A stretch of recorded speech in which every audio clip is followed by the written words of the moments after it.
We got a juicy one this time around. No Country for Old Men by Cormac McCarthy. Of course, the movie enhanced what already is, but the book, of course, does its job wonderfully, right? As a side note, like you could read this book in an afternoon. It just goes by fast, some of the, let's call it Southern jargon, right? It can be a bit difficult. I had to read a couple of sentences twice because I was like, wait, what? Right? What's Sheriff Bell telling me right now? Right? But you get used to it, okay? You get used to it. It's not a problem. We have 3 characters. We have Sheriff Bell, we have Llewellyn Moss, and of course we have the one who knocks, the absolute legend, Anton Chigurh. And, at first, of course, Anton Chigurh is mad interesting, right? But then, if you take your time, you slowly realize that even Sheriff Bell and Llewellyn Moss are quite interesting if you take the time to really digest what's really happening here, right? And of course, if you've noticed, there's this comparison between Llewellyn Moss and Anton Chigurh. If you really look closely, both of them are quite similar. The difference being that, of course, Llewellyn Moss is still human. He still has his humanity, his compassion, whatever. Whereas Anton Chigurh is just this, ruthless machine automaton that will take anybody out that is in his way, that poses as an inconvenience, right? And this is the first thing that really struck me, that, the first time I watched the movie, I didn't catch on. But, when Llewellyn decides to take water to that surviving cartel member, which was a dumb idea, right? He tells his wife, Carla Jean, he tells, if I don't come back, tell mama I love her. And Carla Jean is like, well, Llewellyn, your mama dead, boy, right? And he's like, well, I guess I'll tell her myself. And that's like, bro, do you understand what's happening here? This shit ain't normal, right? This is something that most people, I've watched a couple of reviews, whatever, and most people, they don't find this exchange peculiar. They don't really digest what Llewellyn is saying here. Like, he is telling his wife, tell mom I love her if I don't come back, but his mom was dead, long dead, right? And that was really, that really obsessed me for a while, right? What's really happening here? How could he forget that his mom was dead, right? Of course, he is a war veteran. He's seen some shit, and, maybe he has PTSD, whatever. But that's peculiar. I don't know. Maybe you can tell me what's really happening here. He says it so casually, tell mama I love her. Your mama dead. Well, I guess I'll tell her myself. It's peculiar. It's peculiar. Maybe this is meant to show that Llewellyn, even though he seems to be adjusting to society quite easily, that maybe underneath this facade, something extreme is happening, right? Llewellyn seems like he is pretty normal, but maybe deep down within, something else is brewing, right? Shell shock, whatever. Right, so that really caught my attention, and I still don't know what its intentions were, what the author try to subtly convey, right? And as I said, there is a lot of similarity between Llewellyn and Anton Chigurh. They're both like these machine-like entities. They are meticulous. Both of them, think the same way in a sense. They operate with the same tactics and maneuvers. They study, right? They study. They are prepared. They expect the unexpected. They essentially have this predatory nature. And of course, Chigurh is the absolute extreme of this, ability or faculty, whatever you want to call it, right? And of course, then you have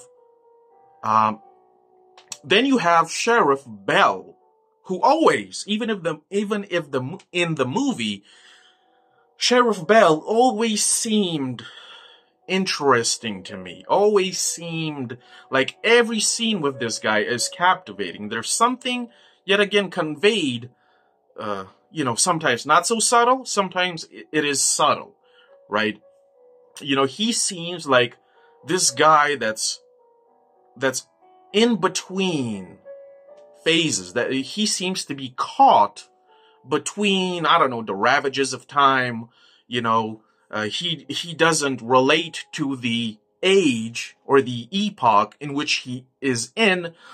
And then as you read along, you find out that even when he was younger, he still was this archetype that was caught in the middle of things, and he couldn't relate to it. Like, as he says, he was too young for World War I, and then he was too old for World War II, right? Very interesting. Like he is the guy that just, he is the outlier. He is, I wouldn't call him the outcast, but he is the true stranger in all of this, right? In this book, he is the stranger. He doesn't belong here. He just doesn't understand. He doesn't comprehend what's really going on. He's just an observer, basically, right? Anton Chigurh, he vibes with this violent age. He has absolutely no qualms. Nothing bothers him. And then you have Llewellyn, who is also quite adept, and he adapts to every situation, right? So Sheriff Bell is the one that just can't get a grip. He just doesn't get it. He is from a different time, right? So he has no country, right? He's an old man. He has no country. He doesn't belong anywhere because he just doesn't, he can't accustom to it, to any, which, this is it. This is the main, definition of Sheriff Bell. He just doesn't belong anywhere. He can't adapt to any, decade or epoch or whatever. But of course, I have to say this, right? As in a lot of reviews, Llewellyn makes a lot of mistakes down the line, which seem, I don't know, goofy, cringe. I mean, this guy's been in war. He should be better at this. He should be more versatile, right? But he makes these stupid ass mistakes. And, being a writer myself, I have to give this disclaimer.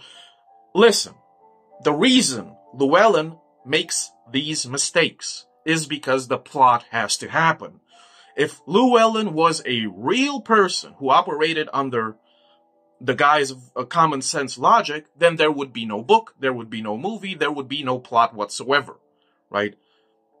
So his mistakes are for plot convenience, right? I mean, he goes, takes the money, and then, 12 hours later, he decides to, take water to that guy that's, you know, that was dying then, all of a sudden he decides to be compassionate and kind. Even though when he meets that wounded cartel member, he don't give a fuck. I ain't got no aqua, bro. Right? So it's silly. It's silly.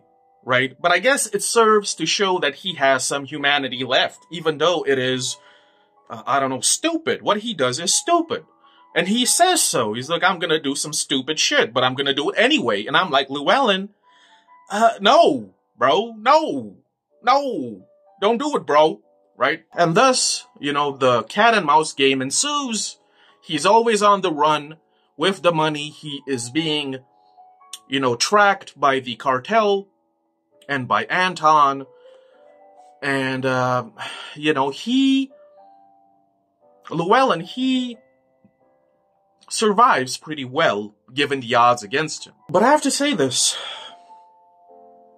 As a writer myself, as a reader, I'm not exactly a fan of what happens to Llewellyn at the end. You know, it's a bit too sudden. It's a bit too, right, too spontaneous. There's no real explanation as to, you know, the events that occurred that led to this result, right? From what I understand, I mean, in the book, it seems like a cartel member found him and shot him, right? In the movie, it is a bit more, you know, direct. It shows the cartel members, you know, running away as Belle comes in.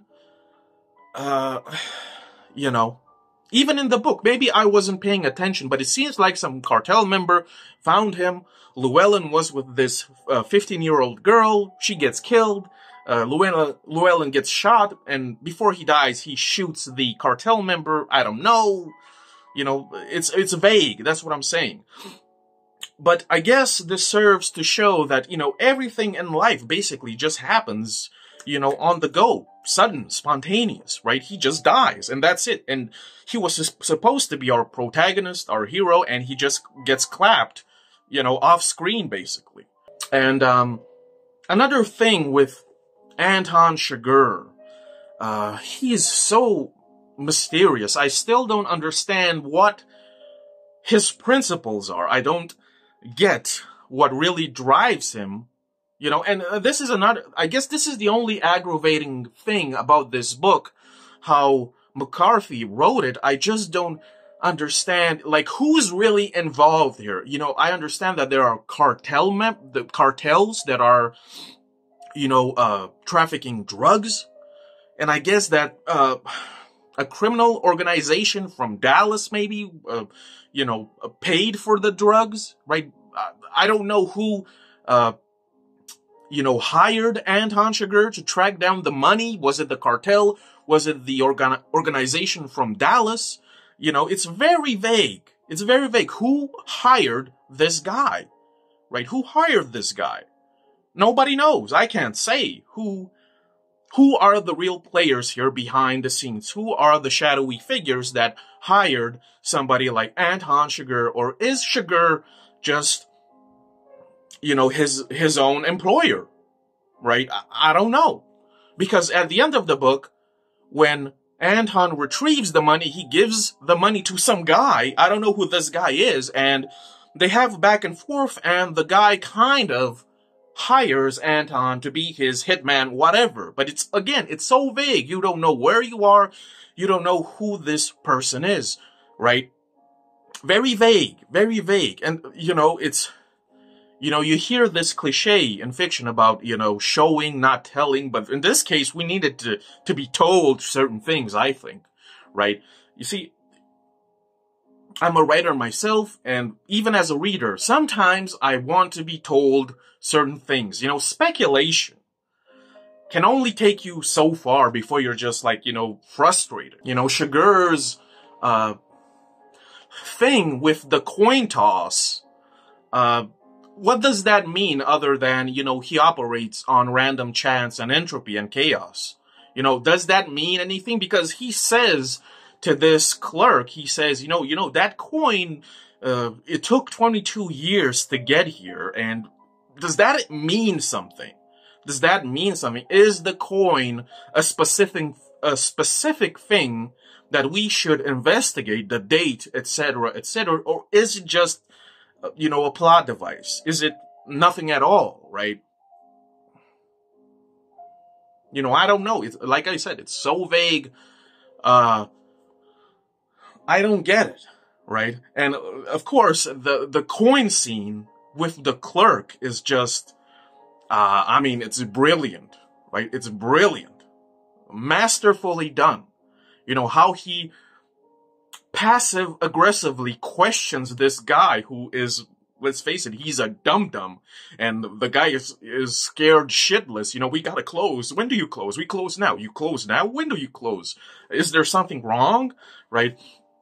It is funny, hilarious, but at the same time, wow, you know that shit could have gone south, basically. And that guy who survived because of the coin toss, he probably will never know how lucky he was. And Sugar tells him, like, that's your lucky coin, sir.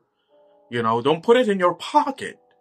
You're so lucky, and you don't even know it. Like, that was just so hilarious and frightening. Again, with Sheriff Bell. Okay, Sheriff Bell ain't no dummy, right? These three characters have a lot of similarities between them. They share certain aspects, right? Sheriff Bell ain't no dummy. He has his instincts. He's smart. He's perceptive. He can tell certain things that other people are just, in law enforcement, they're just out of it. They don't have a clue what's going on. You see, Sheriff Bell, he has the aptitude. He has the skills to discern what's going on here. Basically, he has the perception to guess, right? To guess accurately what's going on here, but he fails to prevent anything. That's the crux of his character. He has a perceptive mind, but he fails to do anything. He fails to prevent anything. He fails to protect anybody. And he keeps mentioning that, he was hired by the good people of his county to protect them, etc., etc., and he fails miserably every time Sugar claps cheeks, right? Very, very interesting. And then, before each chapter, we have a sort of monologue by Sheriff Bell, and these are wonderful. I would say that these monologues by Sheriff Bell are the most interesting of all. The best part of this book are the monologues by Sheriff Bell, because they're so revealing, right? Even though sometimes it is done in a subtle way, it's so revealing about who he really is, right? He is the one that notices things. He is the one that he has an accurate judgment of the times. He can see things going worse, going bad, right? He can see that everything is spiraling out of control, going downhill, and he is a bit, paralyzed by it. He just can't grasp it in a way. He's just, shocked and surprised by how society is just devolving into, violence, senseless violence, and, a type of behavior that he just can't relate to, right? Because he comes from another time.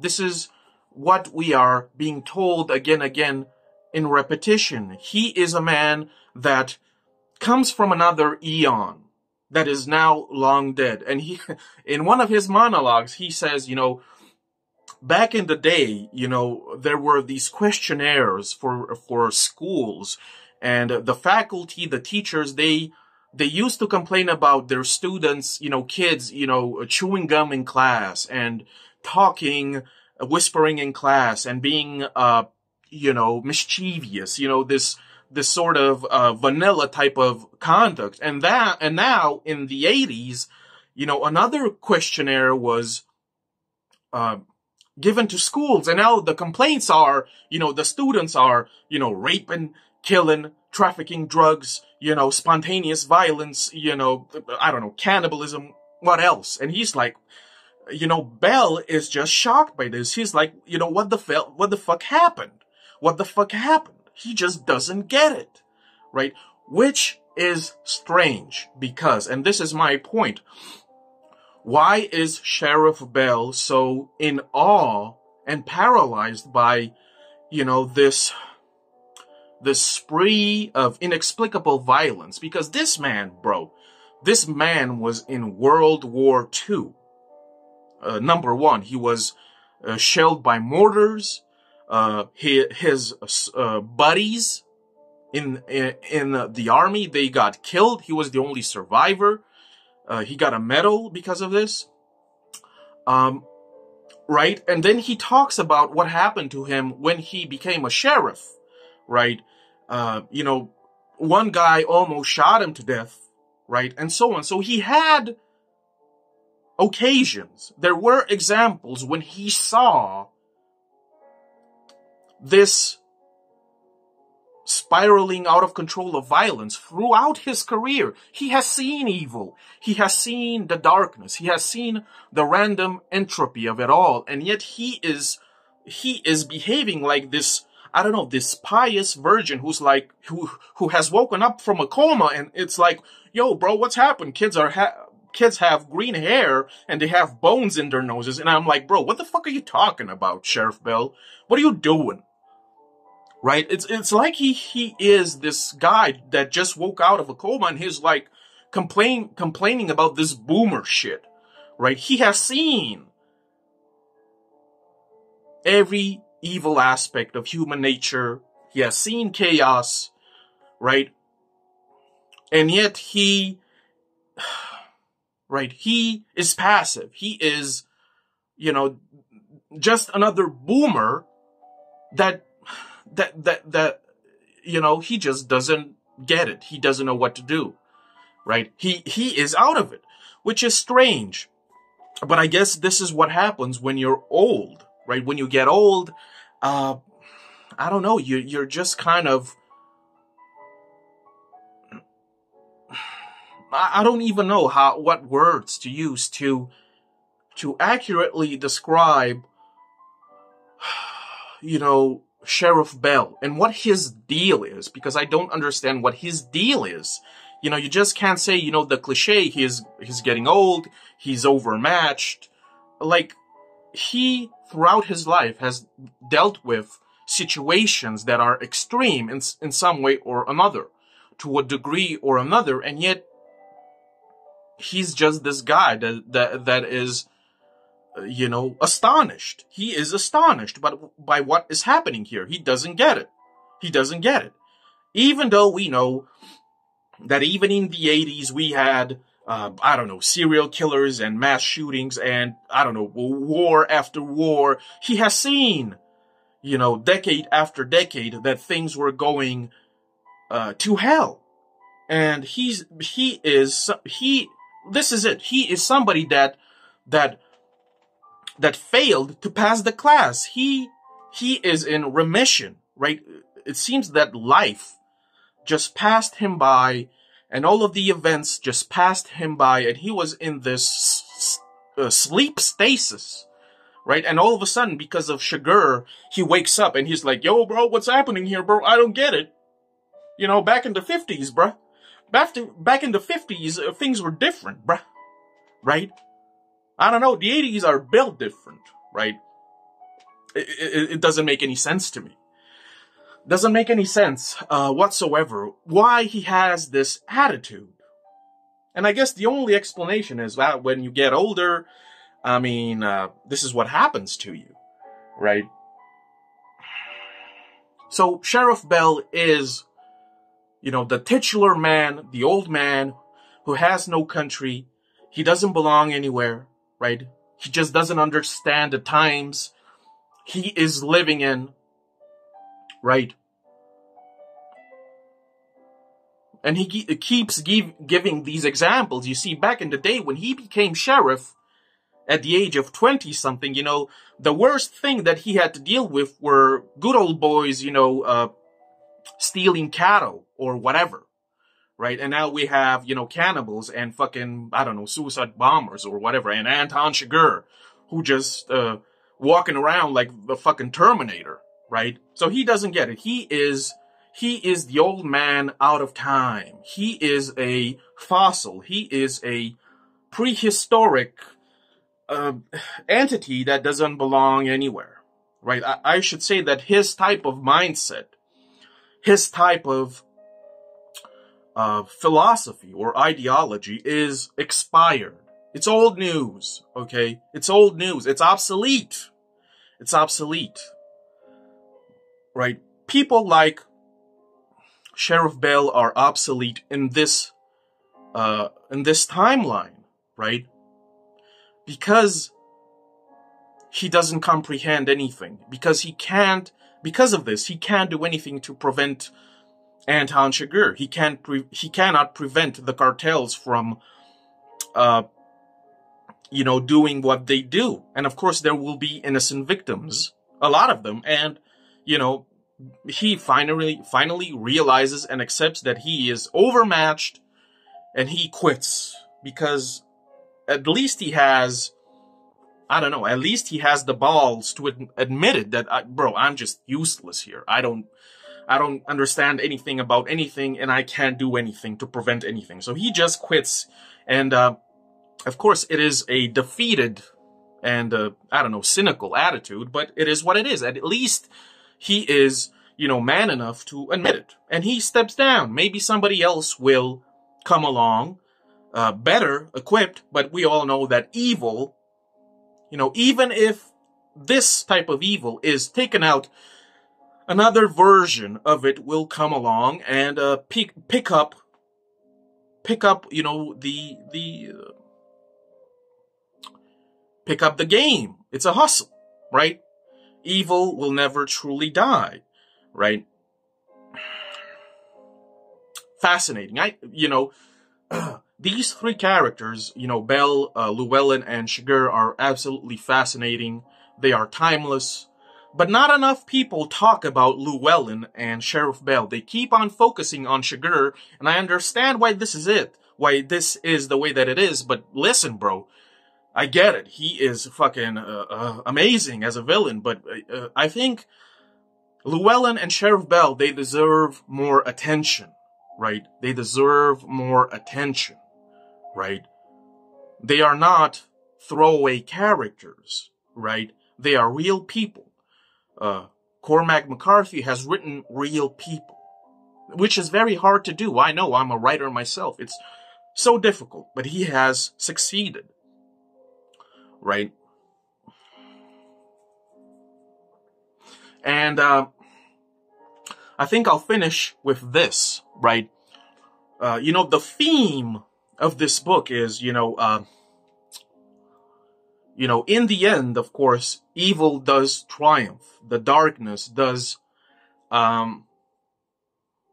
succeed. You know, Chigurh, you know, he kills everybody, gets the money back, and he goes into the sunset for another day. But, of course, Chigurh is not an unstoppable evil. He is not above karma. He is not about the universal law, as so many other reviewers have said.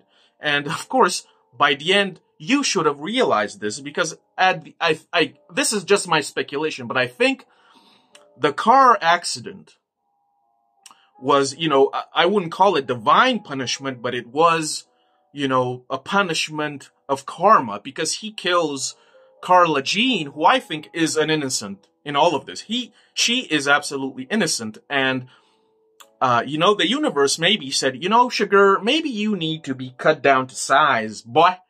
Right? So he kills Carla Jean. He goes off in his car and you know, he gets into a car crash because of you know, teenagers that are high, and he basically snaps his fucking arm, and the bones are sticking out, right?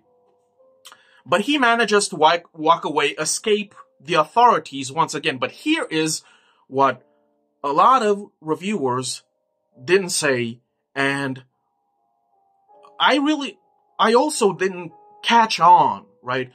I think it was yesterday I watched a review, and and it was wonderful because this person said, you see, Chigurh, even though he managed to escape from this car crash, he has been crippled because if you've been paying attention, he has this gas tank, this air gun thing, and he needs both arms to use it effectively. And even when he has that big-ass shotgun with the big-ass silencer, he still needs both of his arms to be effective, an effective killer. But now, I mean, he just walks away, his bones are sticking out, and who knows how long it will take for those bones to be set in. If they're not set back properly, he's gonna have a hard time.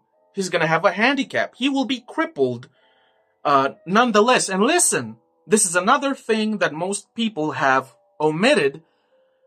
I remind you that Llewellyn managed to injure this guy. He got shot in the leg. He has a big-ass hole in his leg, and he is limping. He is limping. You know, you just don't fully recover from a big-ass shotgun blast to your fucking leg, right? So he is double crippled now, right? He's limping. His arm will never be the same. He's crippled. He is no longer the Terminator that he has been until now, right? Karma, or whatever you want to call it, God, whatever, cut him down to size, right? Which should tell you that nobody is above, you know, random chance or happenstance or, I don't know, causality, whatever. Nobody is above this type of law, not even Anton Chigurh. Even though he is portrayed as this soulless monster who enjoys, you know, taking life for the fun of it, he gets his just desserts.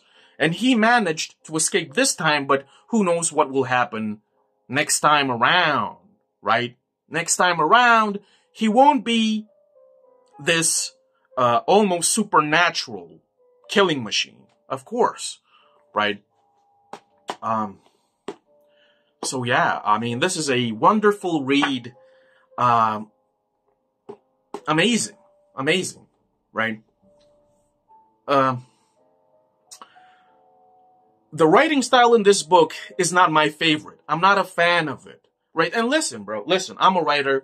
When I started writing, you know, I used to check all of these videos about how to be a better writer, you know, writing advice. And one of those suggestion was, you know, you don't want to have these sentences that have no punctuation, or this is the example, like, most of Cormac's sentences in this book have at least 4 or 5 ands, right? Which, from what my understanding, is a bad writing style, right? I mean, almost every sentence in this book is like, oh, Llewellyn took a shit, and then he wiped his ass, and then he ate dinner, and then he, I don't know, watched TV, and then he checked the parking lot, and then he bought boots, right? So this is 99% of every sentence, and which can get a bit annoying, right?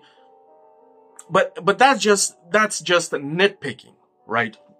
It's just nitpicking. I'm not a fan of the writing style. It's whatever. Right? At least put a comma here and there, right? But that's just me. So yeah, I guess the lesson of this book is, perhaps our fate will be the same as what happened to Sheriff because now we're still young, and we imagine that we're in the know, we understand the times we're living in. But maybe one day, folks, maybe one day when we are older, we will wake up like Sheriff Bell, and we won't know what the fuck is going on. That is a possibility. I have seen it, right? I have seen it. The older you get, I mean, you're just out of it. You know, you're like in a fugue state. And maybe that will happen to all of us, which is a scary thing, right? Which might explain why Sheriff Bell is the way that he is, okay? These three characters are absolutely fascinating, right? Interesting. Cormac McCarthy has done something amazing, wonderful here. Wonderful. There is this, you know, at the end of the book and the movie, Sheriff Bell, he's not a sheriff anymore. He quit, and he's talking to his wife, and he had these two dreams about his father, right? You know, the first one was, you know, he was supposed to meet his daddy in town, and his daddy was supposed to give him some money, and he lost it, but he doesn't really remember. And in the second dream, you know, Sheriff Bell was, in the old times, he was on horseback with his father, and, of course, his father in the dream was younger than his son, Sheriff Bell, and his father went in advance. He went on into the darkness and into the cold of the mountain and into the night. And Sheriff Bell says, you know, I know that, you know, when I get to my father, he'll be there, and he will have a fire, and he'll be waiting for me. And this was really amazing, because this is my interpretation. Maybe you have a different one, but this was my interpretation. And the movie does this wonderfully, because Sheriff Bell at the end, he looks devastated, not only defeated, he looks like he is on the brink of crying. And this is how I interpreted his dream about his daddy, you know, lighting a fire and waiting for him. I think that this is him trying to have some hope, right? You know, because of course, you know, the father is the protector. The father will never let harm come to you.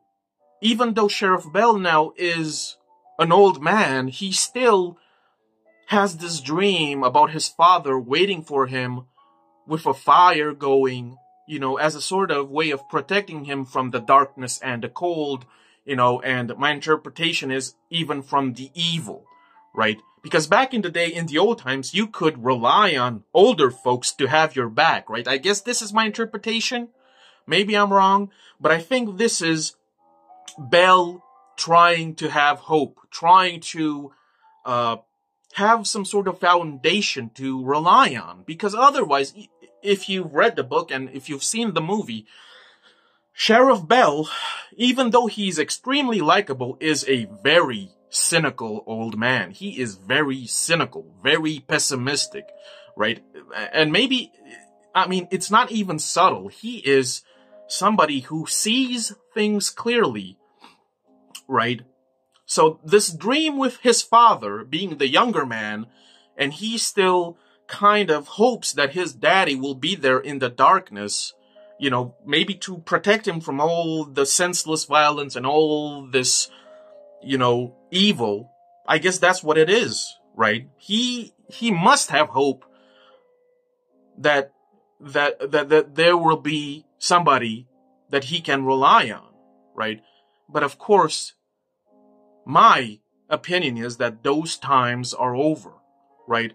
The people that you could rely on back in the day, maybe they're extinct, maybe they're obsolete, who knows, right? So it's, yet again, a sort of nihilistic, depressing end to this book, to the movie, because Sheriff Bell, you know, God bless him, I mean, I like the guy, but he has been defeated, and now his only anchor from absolute, cynicism and defeat is this dream in which he hopes that his father will be waiting for him with a fire in the dark and in the cold, right? Because, of course, as the cliche goes, light and warmth,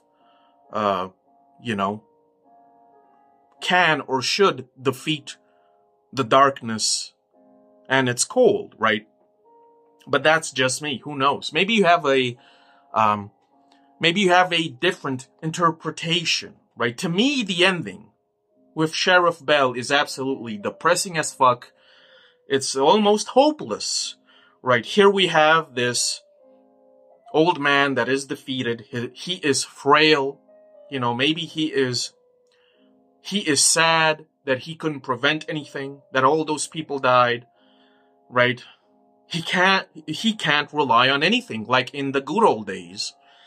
And maybe his only outlet, his only hope is, fantasy, the illusion or delusion that, his father will be waiting for him, after he dies. But I don't know. We don't know what happens after death. There might be only darkness and cold. Who knows, right? Who knows? But that's about it, folks. Wonderful book. It needs more examination, right? It needs to be thoroughly digested, right? Everything I did here, it still is superficial. There's so much more. And like I said, the interpretations, they may not be complete. And of course, we will probably never get the answers that we seek, right? So, the title is self-explanatory, right? No Country for Old Men. In the modern age,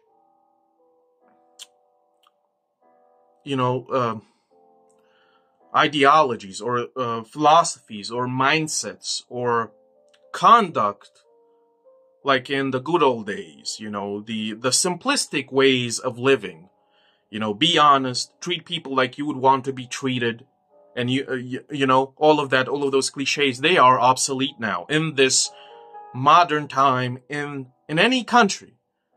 The archetype that is Sheriff Bell is no longer useful, is no longer wanted, and probably will not be permitted in the near future because, it's obsolete. It's obsolete.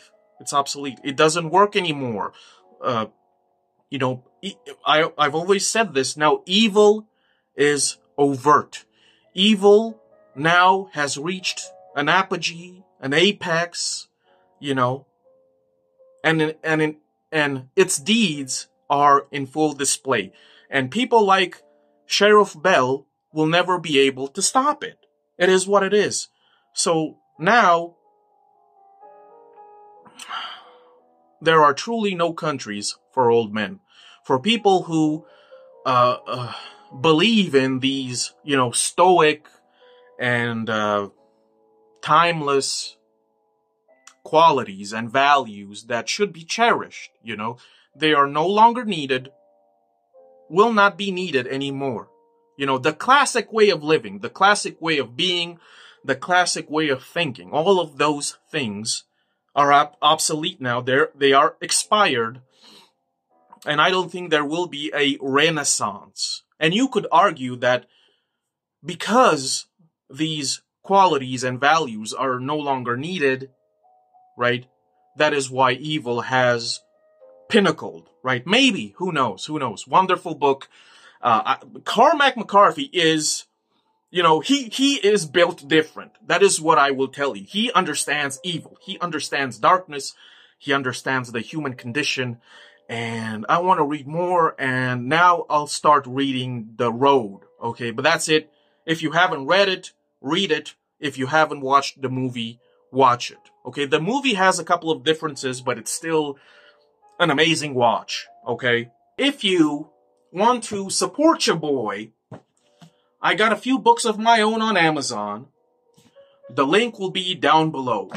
Thanks for watching. Keep on reading amazing books, and see ya.